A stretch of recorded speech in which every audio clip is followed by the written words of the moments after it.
What's up, everybody, and welcome back to Fireside Giants. I'm your host, Anthony Rivardo, joined by my co-host, Alex Wilson. I just got a haircut, and I'm back to talk about the New York Giants training camp, day number 8. They had the pads on for the third time this week, and we had an injury scare here. Evan Neal goes down with a concussion. He's going to be in the protocol, wishing him a speedy and thorough recovery. This is a player that needs those practice reps, so hopefully he's able to return to the practice field as soon as possible, and I'm holding out hope that he's available to play 1 week from today for the preseason opener, which I am so pumped for. But if not, I'm hoping he can at least get in 2 preseason games following this upcoming debut. But without further ado, we're going to go ahead and talk about New York Giants training camp day 8. Paris Campbell was out there making plays, and so were a ton of other Giants players. So we're going to dive into all that. But before we do, make sure to leave a like if you do enjoy this episode. Subscribe to the channel if you are new. Ring the bell so you don't miss an episode, and comment your thoughts on the topic down below in the comment section. If you're listening on Apple or Spotify, please make sure to leave us a 5-star review, and go ahead and follow us on all of our social media channels at Fireside Giants. Without further ado, Alex, how are you doing today, my friend? And what are your thoughts on day 8 of training camp? I'm doing great, man. There's a couple of takeaways today, some not so good. The practice has been pretty smooth up to this point, pretty positive for the most part. But today, I know Darren Waller dislocated his finger or something like that. Seemed to be fine. He finished practice. I think he taped it together, the other finger. So that seems to be fine. And Evan Neal, concussion. He's heading to the protocol. He will probably miss time. That's not what you want to see. Having Evan Neal go down right now is not ideal, since we need him to be taking developmental steps forward. The best way to be doing that is to be available. They had Matt Pert playing right tackle, the starting right tackle for majority of practice after he went down. So you ask yourself right now, how long is it going to take for Evan Neal to get back? If he has a concussion, you're looking at least a week. You're looking at he's probably missing the first preseason game, if not 2. Maybe he gets in for the last one a little bit, but end of the day, you need him to be getting opportunities against, our defenders and opposing defenders. It's just not good. That's a tough blow for the Giants, who need him to be taking steps forward instead of taking steps back. This is a step back. Hopefully it's a short-term thing. Hopefully it's nothing serious. The symptoms dissipate quickly and he can get back to the football field. But obviously, first and foremost, hopefully he's feeling okay and it's nothing crazy. And there's no serious symptoms. But today, Paris Campbell, really, really good day from him. But I want to let you get your thoughts in here on Evan Neal's concussion, what this means for the Giants, and who you expect to step in the meantime. So who I expect to step in the meantime is my guy, Matt Pert. He took the first team reps after Evan Neal went down with a concussion injury at practice today. Now, you all know, if you've been longtime viewers of this channel or listeners of this podcast, I was a big Evan Neal guy coming out of the 2020 NFL draft, I believe it was. They drafted him 99 overall, exactly where I had them selecting him in my mock draft earlier that morning. So I was thrilled when the Giants landed Matt Pert. I thought that he honestly could be a long-term starter for this team, but he's dealt with a lot of injuries and he's been very inconsistent and he hasn't been able to put it all together.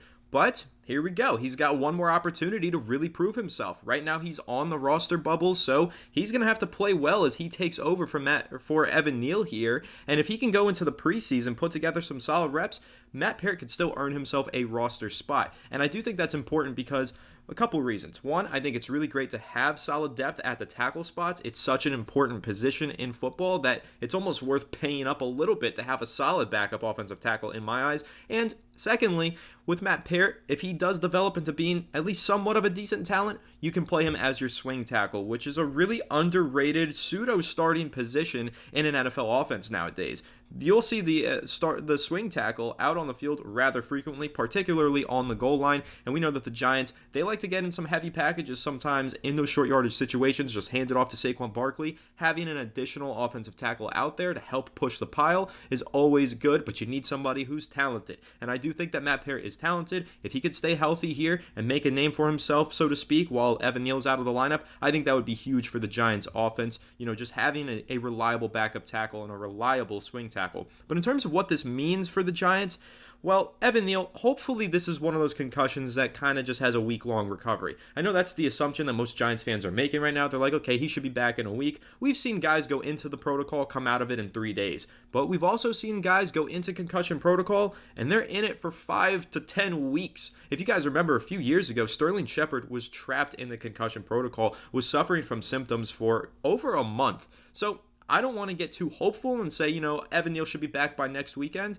But I also, I want to be realistic here is my point. I just think that Evan Neal, a lot of fans are just expecting him to make this quick turnaround. While I'm hoping for that, absolutely hoping for that and praying for that, it is possible that this does linger. So if it does linger, the Giants might have to rely on Matt Parrott far more than they expected to or necessarily want to. But that's why I'm saying I'm really, really hoping that this is a quick recovery for Evan Neal, because we've seen him at practice so far. He's had some good days. He's had some struggles throughout the days going up against Kayvon Thibodeau and Azeez Ojulari. Of course, he's going to have some struggling moments here. He's entering his second season. He's still putting it all together with his new form, his new stance, all that stuff. But this is why we need Evan Neal out there on the practice field. This is not a guy that you need to bubble wrap and save for week one. You can make that argument about Darren Waller with the dislocated finger. You could say that guy doesn't even need to practice. We know he's good. Bubble wrap him for week one. But with Evan Neal, you can't go that route. This guy needs the practice. He needs to be out there on the field. So I'm really hoping, Alex, that he's able to make a quick turnaround here, get himself back on the practice field,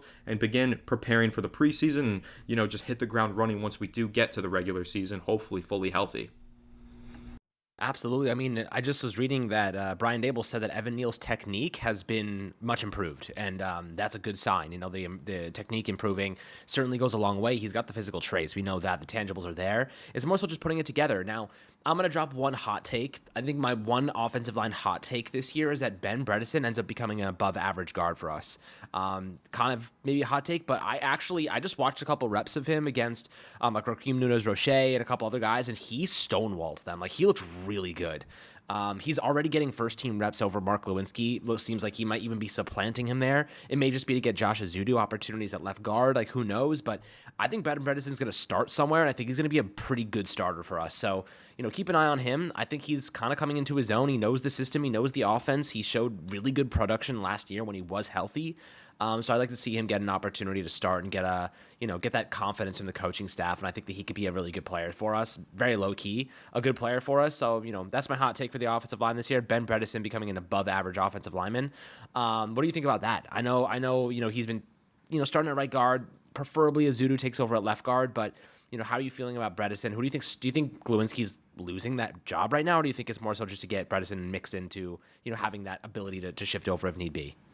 It's really tough to tell because we know that the Giants like to evaluate everybody to the most thorough extent. At least that's what they've shown under Brian Dable. So this could just be them evaluating what they have in Ben Bredeson. Maybe they see the potential that you see, Alex, and they're saying, let's see how much this guy can do. Maybe he's like pseudo locked into that left guard spot, and they just want to see if he has the ability to move around. That's possible. Maybe it's also possible that Mark Lewinsky is really falling behind and not picking up his slack. Maybe he's struggling at camp and we don't know it, and he is, just battling for that second roster spot at right guard. All these things are possible, but what I will say is what we've read from the reporters, all three of those interior offensive line positions are technically up for grabs. John Michael Schmitz looks like he's running away with the starting center job, thankfully. That's what we want to see, and that's what we assumed would happen, but all three of those spots seem to be in open competition. So Mark Lewinsky, maybe he can even sneak his way over to the left side of the line. But right now, it looks like he is losing the battle to be in the starting lineup because here's the thing. I think the Giants just really want to get Josh Azudu into the lineup. They spent a third-round pick on him. In years past, when the Giants were spending third-round picks on players, it wasn't necessarily to get starters, right? We were like, okay, they're just taking a shot in the dark on some guy in the third round, but we know that their first-round talent is going to be a starter. No, the Giants nowadays, Brian Dable, Joe Shane, they get a guy in the third round. They're expecting him to contribute rather quickly. They want him in the starting lineup by year 2 is what we've seen, right? Because they're trying to get Cordell Flott into the starting lineup. He was a third-round pick. They're trying to get Joshua Zito into the starting lineup as a third-round pick. They even want to get guys like Dane Belton, 4th round. Trey Hawkins even, 6th round. They want to get these guys playing as soon as possible because experiential learning is king. So when you're looking at Joshua Zito and where he is with this offensive line, I think that the Giants are trying to position him as the starter at left guard if he proves that he can handle it. So let's see how he plays in these upcoming preseason games. If Zito goes out there, kicks ass at left guard, then I think it's a wrap. He's going to take that left guard spot. But I want to see how Ben Bredeson plays at right guard. If I'm not mistaken, he played a little bit of right guard during his time with the Baltimore Ravens, so this is nothing new to him. It's just kind of revisiting an old strategy that used to work out for him. So I want to see how this shapes out here, but honestly, the ideal offensive line for me, Alex, maybe you disagree, but what I want to see happen, totally, Josh Azudu left guard, John Michael Schmitz at center, and I want to see Ben Bredeson steal that right guard spot from Mark Lewinsky. Yeah, I mean, look, it's possible. It's certainly possible, and I think that Ben Bredeson's a good player. He just hasn't had the consistency, and they've, the center position has been such a liability for us over the past couple of seasons. We've been asking Bredesen to like fill in there or like not have much support because the center position is a mess, and he's got to block two guys instead of one. I think that with a little bit more, continuity, a little bit more support there, I think you're going to see a pretty good player emerge from Ben Bredesen. He's been good when he's been on the field. We just haven't seen enough of it, unfortunately. But you know what? It's going to be interesting to see how this develops over the next couple of weeks with, that position battle, but also Evan Neal going down and who gets those opportunities. It seems like Matt Pert, I saw a really good rep from him against Timon Fox, where he completely stonewalled him, so that was a good sign. It seems like he may end up becoming our swing tackle at the very least, so maybe he does, retain his roster spot. Now, offensively, Paris Campbell had another big day. You know me. I've been saying this for weeks, if not months, way before we even signed him. You even said the same thing. Paris Campbell's a really solid player. He is coming off a career year with really bad quarterback play. He's a better version of Richie James. That's the way I'm kind of viewing him. I think that he can be so good in the slot for us, but keep in mind, guys, he played 80% of his snaps in the slot last year, maybe a little bit more than that, but he was actually reversed before that. He's capable of playing inside and out, just like Sterling Shepard. He can play on the slot and he can play on the boundary. So depending on what the Giants are trying to do, the play they're trying to run, you're going to see him move around the field pretty nicely, which is going to be really cool because you can put him in bunt formations, you can put him in the Z and the X and the slot. You can do a lot with him. And that speed is legit. That change of direction is legit. He has good hands coming off a good season. He's healthy. Like he's been lighting it up the last couple of days at camp, and he's only like a really cheap, like I think it's $4.5 million cap hit, and the incentives built into it if he hits them. This is low key might be one of our better signings in my opinion this offseason. In terms of just free agent signings, he may end up being one of our best ones offensively. Maybe out of everybody. I think Bobby Okereke has the shot to also kind of land that coinage, but. Paris Campbell's a really, really good player, guys. This receiver competition is kind of crazy where there's so many bodies. Like, we all love Colin Johnson, but like there's so much talent. I don't know if he makes the roster because of that. David Sills is definitely not, unfortunately for him. The Sills Army will be disappointed again. What else? Who else is even competing in those? I mean, you have Cole Beasley. I'd assume he makes the roster, but I wouldn't guarantee it. Anyone else that kind of comes to mind with that receiver battle? Jamison Crowder had a cool one-handed catch yesterday. He's gone. I don't think that he's necessarily making the roster, though. Jeff Smith was just waived with an injury, so he's out of the running. But it's a crowded room. 14 guys now with Jeff Smith off the roster. They've still got 14 wide receivers. There's a lot of them, but I'm confident in Paris Campbell the same way you are, though. I think that he's been crushing it at camp. I think the speed that he brings to the offense, the versatility. Campbell is a guy. Everyone's pegging him into this role of slot receiver. Everyone's saying, "Oh, he's going to be, competing for that slot battle." He's really gonna play outside, inside, and in the backfield. Like, he's their Swiss Army knife. If you take a look at his snap counts with the Indianapolis Colts and you take a look at some of his best plays, he wasn't working primarily out of the slot. Yeah, maybe he was there more often than not, but he was really moving all over the offense. He can play on the outside as well, similar to how Sterling Shepard has been for the Giants for the past several years. He started out his beginning of Sterling Shepard's career, yes, he played pretty much only out of the slot, but then he moved outside because the Giants needed him to, and he strived there as well. And Paris Campbell has the same ability, and he takes snaps out of the backfield as well. So I really love Paris Campbell because not only is he a speedy guy out of the slot, he's a do-it-all player from every level of your offense. You're talking backfield, you're talking slot, you're talking outside. And that's why I get so damn excited about Paris Campbell and his potential in this offense. If there's one thing that I trust in Brian Daboll's ability to put players in position to succeed and make plays. And Paris Campbell is no different. He's a guy that is very easy to put him in position to make plays because he can line up anywhere. So I really do think, I agree with you 100%, Alex. This is one of the most underrated signings that the Giants made all offseason. And yes, there's bust potential here, but the boom is just so high. Sky high potential here for Paris Campbell, and I really think that he could be an X factor in this offense. Absolutely. I mean, we're all hoping that, for what it's worth. But who else stood out today during practice? I know that slot position battles started to heat up a little bit. Cordell Flott, obviously getting that increase in mass should help him. You have to be a good run stopper if you're going to play in the slot. And I think Cordell Flott is taking the steps in the right direction to at least assist there. Of course, you have Aaron Robinson. You have Darnay Holmes, who's getting cooked on a daily basis. I think he probably gets cut, if not takes a really big pay cut just to stay on the team. So that's kind of heating up. What else? I mean, Darren Waller, as I mentioned before, the dislocated finger. I mean, he's still ridiculous. You watch him play; it's absurd. What do you think right now for Cordell Flott? I think I saw a nice pass breakup today against Colin Johnson. It was really physical rep, but he made a nice play and definitely standing out. I think that's a good sign for him.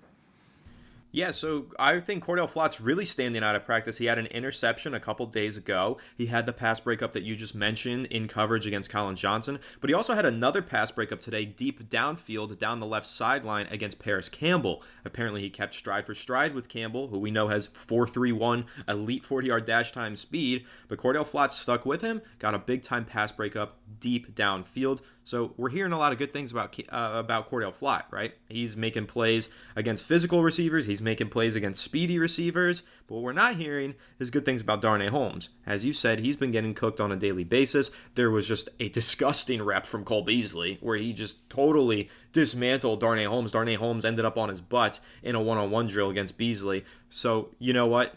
Kudos to Cole Beasley still being able to run routes like that at 34, but also Holmes really needs to step up here. He is unfortunately losing his job, losing his position on this roster. But it does kind of remind me of a debate that I got into yesterday on Twitter, Alex, and I want to get your take on this. We haven't seen Aaron Robinson at all. We've seen Cole Beasley, but Cole Beasley hasn't looked good. Who do you go with between those two guys? Cordell Flott, his roster spot is safe. He looks like he's probably going to win that starting job if they don't, get creative here and move Adoree Jackson there and Trey Hawkins outside. Let's see how these rookies perform. But when you're looking at the slot cornerback battle, I'm in the boat where I'm taking Darnay Holmes over Aaron Robinson. Even though Holmes has been struggling, I'm taking him over Robinson just because sometimes the best ability is availability. I haven't seen Aaron Robinson in like 3 years. He's never been healthy. But Darnay Holmes, as much as he struggles in coverage, at least he gets his ass on the field. So where do you lean in the battle between Holmes and Robinson behind Cordell Flott? I mean, that's essentially the point to make is that like we haven't seen Aaron Robinson. He's still on the PUP list. If we do get to see him and he shows some good coverage qualities, if he shows he can, at least stay on the field for a little bit, I'm probably going in the direction of Aaron Robinson. But for now, I'm looking at Bobby McCain as a guy that could potentially also fill in. I think that right now I don't trust Darnay. Like I can't come around to trusting him. Like Cordell Flott is gonna start. And that's ultimately what's going to happen unless they like make a huge change and Adoree Jackson starts in the slot and they kick Hawkins out to the boundary, which they've been doing. But I think it's still way too early to even consider that kind of alignment. Bobby McCain's a guy I'd be looking at. If Aaron Robinson can make a return, sure. I mean, I'm going to put Robinson on the practice squad for what it's worth. I don't think anyone's picking up Aaron Robinson if you put him on the practice squad because he hasn't played. Like no one knows what he can do.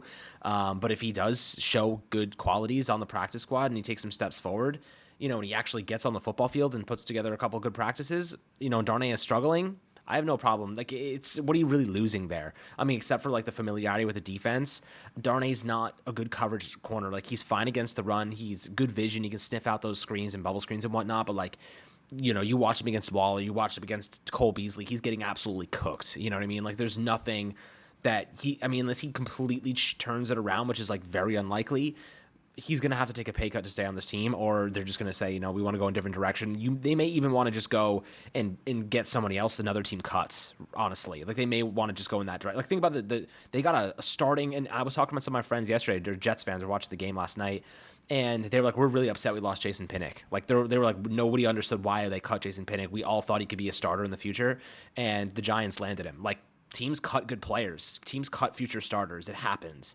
So when you're looking at a guy like, Darnay, if another person pops up, good man coverage corner, good coverage guy in general, they may go and just swap those names because it's going to be a lot cheaper. You're probably looking at a minimum deal compared to the $2 million Darnay is making. So you're getting a better player or a player with similar quality, just different strengths at a fraction of the cost. So, in my opinion, that's kind of where I'm looking. I may be looking to another team and scouting whoever they might be cutting instead of hoping to God that Aaron Robinson just like, comes out of the ground like Jesus and suddenly becomes a starting like slot corner in the NFL. It may be unlikely, it may be improbable. I do like Aaron Robinson. I think that healthy, I'd love to see him compete, but we just haven't seen him, so it's hard to make a point or make an argument in his favor right now.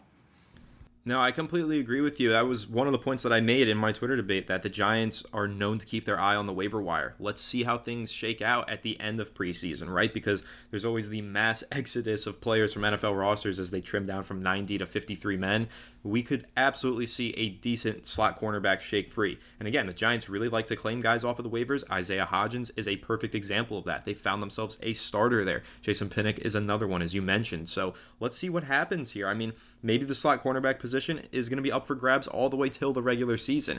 Again, I think Cordell Flott is really standing out, hopefully securing that job. That's what we want to see in the first place. We want to see last year's third-round pick take that job. But Darnay Holmes, Aaron Robinson, big question marks for both of those guys. We'll see if either one of them can turn things around. Let's see if Robinson can get himself on the field. But I do think that the Giants are going to be one of those teams keeping a close eye on any waiver wire cornerbacks when we get to the end of the preseason.